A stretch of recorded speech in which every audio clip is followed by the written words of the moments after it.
Well, football is back, and my Giants are off to a fantastic start, aren't they? That Monday night game was absolutely atrocious. I will say, though, Megatron is completely legit, and you will never hear me say a bad thing about him. He is undoubtedly the best receiver in the league. I dare anybody to question me on that one. But, yeah, Giants, they still suck.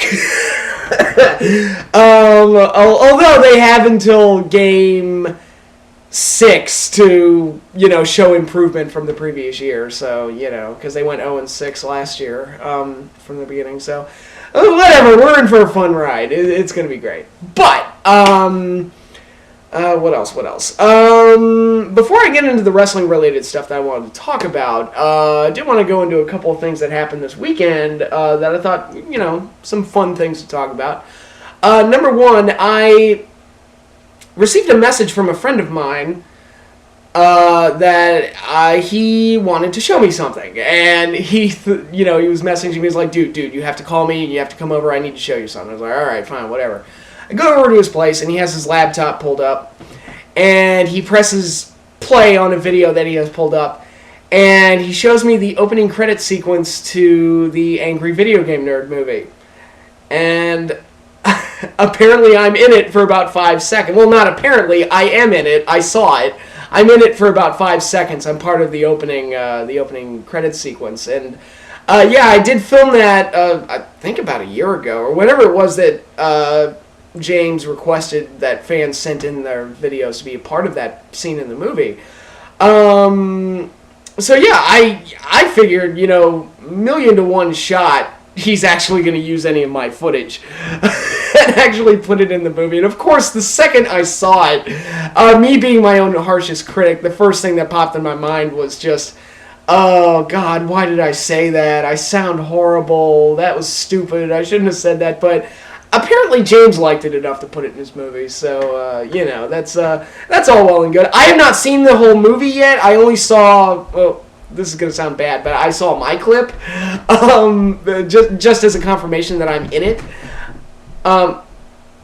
Sorry, I thought I heard something. Okay, anyway, yeah, it was a nice surprise, though, and it's kind of cool that I am in the movie. So thank you to James Rolfe for electing to put my clip in your movie. That's actually pretty cool, and I will get around to watching the movie at some point, because I did really want to see it. And I think the story of how James made the movie and how he always dreamed of making his own movie and everything, I think is very cool. And if I could do anything to contribute to completing that project in any way, I'm, again, more than happy to help. And I've been a fan of his work for years. The first video I ever saw on YouTube, actually, was his review of The Karate Kid. And I might have submitted that little fun fact as part of the footage that I sent to him for the movie. I don't remember if I did or not, but that's true. The first YouTube video I ever saw was his review of The Karate Kid, and I loved it, and it was hilarious. And then my sister actually called me later that night and said, dude, you have to see this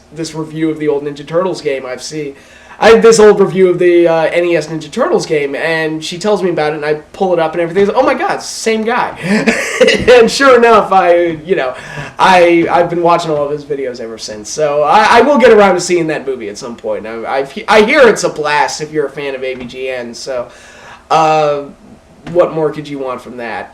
So yeah, that's just really cool, and I thought I'd share that because that was a nice little surprise I got this weekend. But also, I attended Baltimore Comic-Con on Saturday. It was a 3-day event, Friday, Saturday, and Sunday, but I can only go on Saturday. And had a fun time. Couple of fun stories I do want to mention.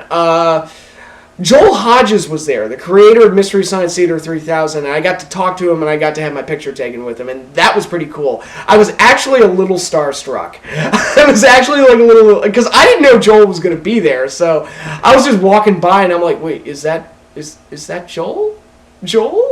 And I was kind of like, I was talking to him, and I was kind of like stuttering like an idiot, because I was like, oh my God, it's Joel! And I got to have my picture taken with him, and it was great, and I loved it, and it was wonderful, and that was a cool experience, and just being on the floor, and no, I didn't cosplay, in case anybody's wondering, I didn't dress up, I just wore a Batman t-shirt, and that was it.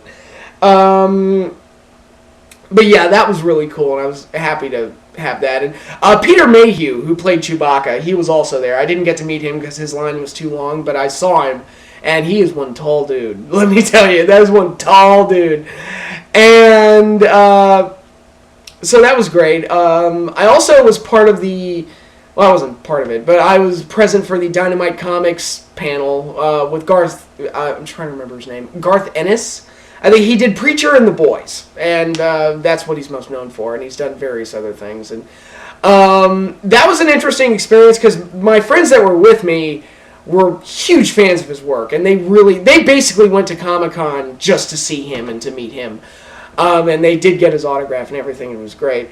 So that made their day. But the funny thing about it is that he was clearly hungover at the panel. I mean, he looked like he was dying, and I know that face, and I know, those mannerisms and that look. And I'm like, oh, he had too much fun last night. I can kind of tell. So, and of course he is Irish, so you got to keep that stereotype alive. And it was a fun panel though, and I was happy to be a part of that. And of course, it made my friends' days because they were, Garth Ennis was the main reason they wanted to go there, so it made their day.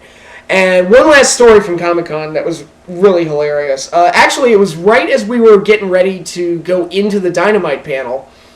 We were waiting for the other panel to wrap up. I don't know what the other panel was that was going on in there, but we were sitting outside, and my friend handed me his 3DS, because I've been thinking about buying a 3DS, and he was like, oh, dude, check mine out. It's great. And I'm playing the Mario game on there because I love Mario, and I'm just sitting there, like, just entranced. Like, if you've ever seen me play a Mario game, you know that I get in the zone. Like, Mario is, like, the strangest addiction that I have, because it just, like I turn the entire world around me off while I'm playing Mario.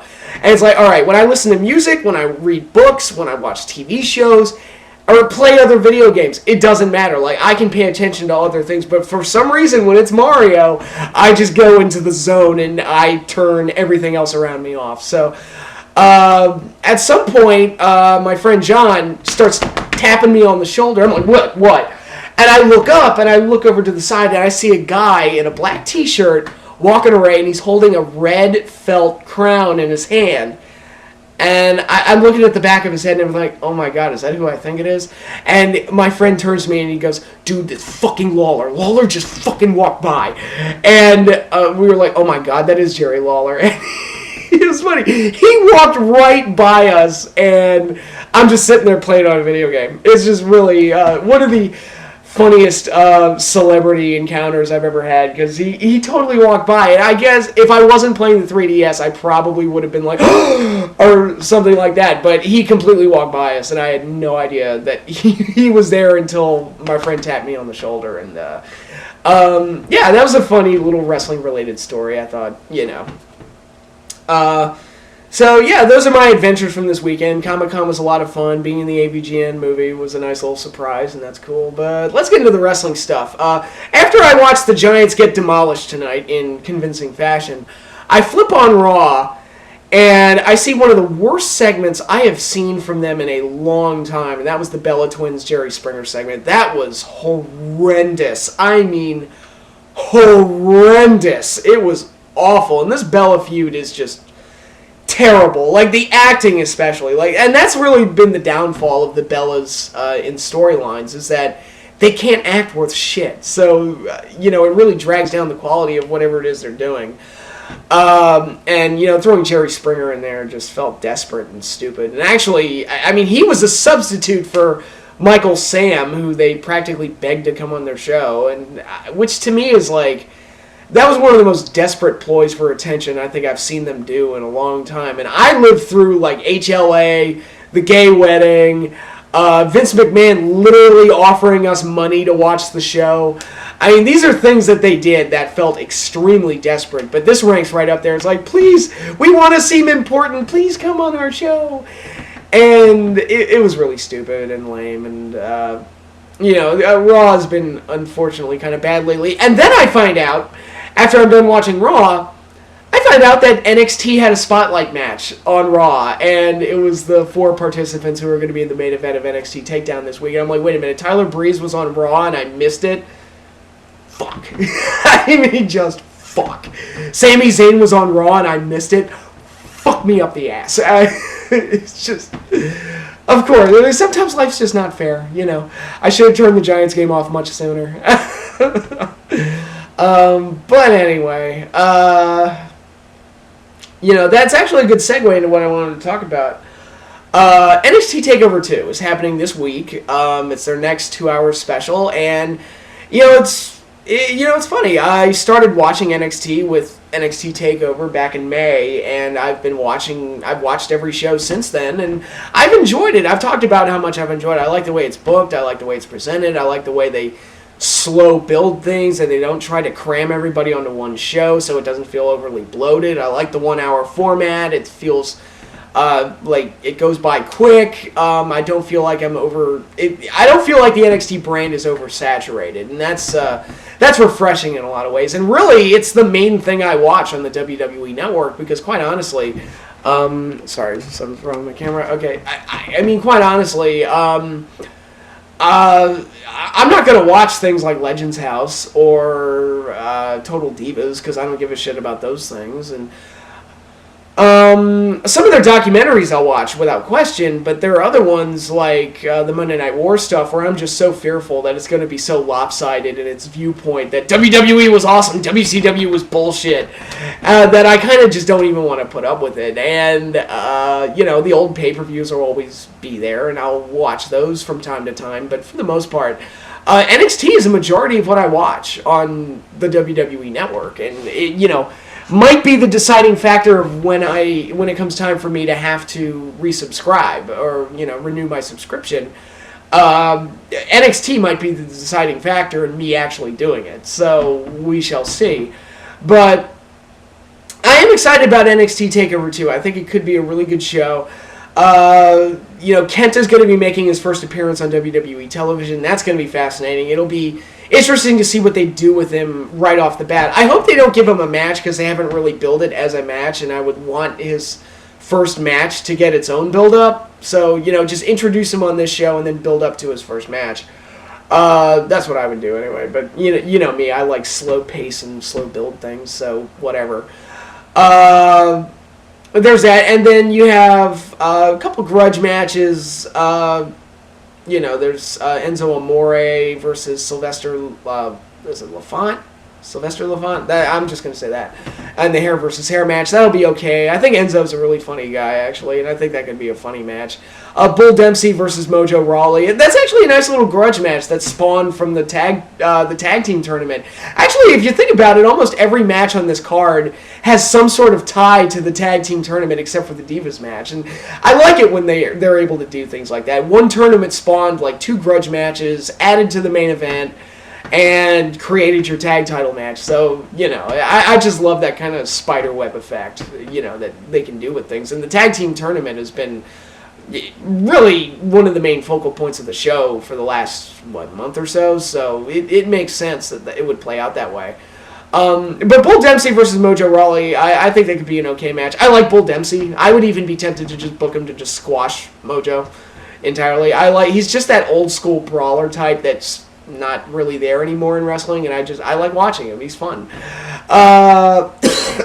Excuse me. Still a little under the weather, in case you can't tell, but I'm feeling a lot better than I did last week. You got Charlotte versus Bayley for the NXT Divas title. I think that could be a good match. I like Bayley. I've said that before. She's got this... where she's different from, say, John Cena or Sheamus, her peppiness and her, overly positive personality feels legitimate, and she's not overly smiley and overly silly and overly, happy to the point of being a cartoon character. She feels like a natural person, and I think that type of personality is kind of infectious, and that's why I kind of like her a little bit, and I think she might win the title, because I think Charlotte's going to get called up. I actually, I'm going to... Before I preview the other title matches, I think all 3 titles have a really good probability of changing hands, so we shall see how that plays out. But, going further, we have the NXT tag team titles. I think the Ascension has been so dominant leading the tag team division. They're the longest reigning champions. I think they said they're the longest reigning champions in the history of NXT. Did I hear that right? I mean, it's either them or Paige, right? Again, I've only been watching NXT since May, so I don't know the full history. But, they used this tag team tournament to set up Sin Cara and Kalisto as the tag title contenders. And that's a good way to set up a contender. Have them win a tournament where they have to win 3 or 4 matches in a row. Move up the rankings. I'm totally fine with that. I think it could be a good match. I think the Ascensions are going to lose the titles because I think if Sin Cara and Kalisto don't win, what else is there for them to do? I mean, can they feud with the Vaudevillains because the Vaudevillains are heels? So, actually, screw that. They're baby faces. They're hilarious and they're adorable and I love them. But there's just I don't see a whole lot of fresh meat for them continuing on as the tag champions. I think I would give it to Sin Cara and Kalisto, and I think the Ascension are going to get called up soon as well. So again, we shall see. And finally, we have the main event of NXT Takeover 2 for the NXT World Heavyweight title. It will be Adrian Neville defending against Tyler Breeze, Tyson Kidd, and Sami Zayn in a fatal 4-way. First fall wins the championship. I think I've already said before that I wish this wasn't a fatal 4-way. I was kind of hoping they would do Neville versus Breeze one-on-one in some type of no DQ match or something. Because if you think about it storyline-wise, Breeze kind of got screwed. But because Tyson Kidd ruined his match. And I was kind of hoping they would do Neville and Breeze one-on-one for the title and then do Sami Zayn versus Tyson Kidd.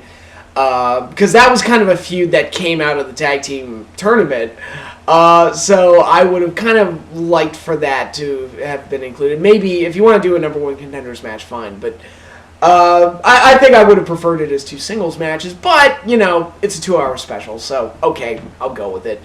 And I think it could be a really good match. I think all the guys involved are very athletic and, really deliver well when it comes to providing memorable moments and spots and everything. So I think athletically it's going to be a very good match. And I think Sami Zayn and Tyler Breeze are going to kind of carry things as characters because I think they are just both great at what they do and are great at projecting their personalities. And, Tyson and Adrian kind of struggle with that a little bit, but I think working off of Sami Zayn and Tyler Breeze is going to help him out a lot. Now, who should go over? You all know I'm a huge Tyler Breeze fan, so I would give it to him. I think he's the guy to go with, especially with all these new guys coming into NXT. I think, having him as a heel champion with guys like Kenta coming in, and, like I said, he's making his debut. You got Kevin Steen coming in, and you've got Prince Devitt coming in. And I think having just this prissy, bright-colored, egotistical, narcissist as the champion coming in with all of these guys on the horizon, I think would make for some interesting pairings. And I quite honestly think he's the guy to go with. And even, I think a feud between Tyler Breeze and Sami Zayn would be really good if they went with it. And the best way to do that would be to book Sami Zayn as the chaser. Book him as the challenger and, eventually get to that point at, somewhere down the road.